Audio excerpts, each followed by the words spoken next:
إن الحمد لله نحمده ونستعينه ونستغفره ونعوذ بالله من شرور أنفسنا ومن سيئات أعمالنا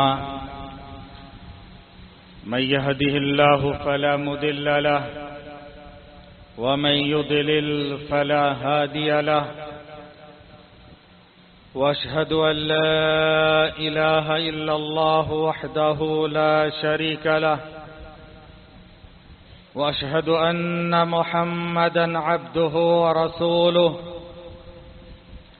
فاعوذ بالله السميع العليم من الشيطان الرجيم من همزه ونفخه ونفثه يا أيها الذين آمنوا اتقوا الله حق تقاته ولا تموتن إلا وأنتم مسلمون يا أيها الناس اتقوا ربكم الذي خلقكم من نفس واحدة وخلق منها زوجها وبث منهما رجالا كثيرا ونساء واتقوا الله الذي تساءلون به والأرحام إن الله كان عليكم رقيبا يا أيها الذين آمنوا اتقوا الله وقولوا قولا سديدا يصلح لكم أعمالكم ويغفر لكم ذنوبكم ومن يطع الله ورسوله فقد فاز فوزا عظيما أما بعد فإن خير الحديث كتاب الله وخير الهدي هدي محمد صلى الله عليه وسلم وشر الأمور محدثاتها وكل محدثة بدعة وكل بدعة ضلالة وكل ضلالة في النار. قال الله تبارك وتعالى في كلامه المجيد والفرقان الحميد: أعوذ بالله من الشيطان الرجيم ولقد أرسلنا إلى أمم من قبلك فأخذناهم بالبأساء والضراء لعلهم يتضرعون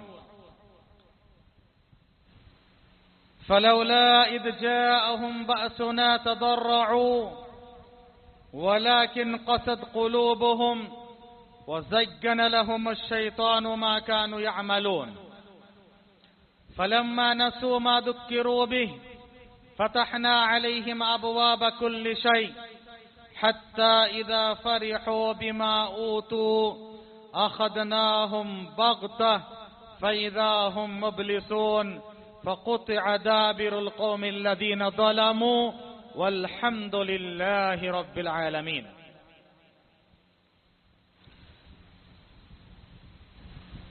برادران اسلام، پردہ نشین خواتین ملت، خطبہ مسنہ کے بعد میں نے آپ کے سامنے سورۃ الانعام سورہ نمبر 6 کی آیت 42 سے لے کر 46 تک پڑھی ہے.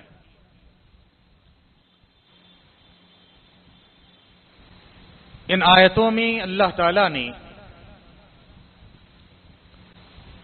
مصیبتیں، آزمائشیں، پریشانیاں جو لاحق ہوتی ہے، آتی ہے، ان کے اسباب کیا ہیں اور مصیبت زدہ آزمائش میں مبتلا انسان کو کرنا کیا چاہیے، ان کو بیان کیا. ان باتوں کو سامنے رکھ کر آج میں نے خطبے کا موضوع یہ طے کیا ہے کہ حالات جو ہیں یہ آزمائش ہے یا عذاب، آزمائش یا عذاب.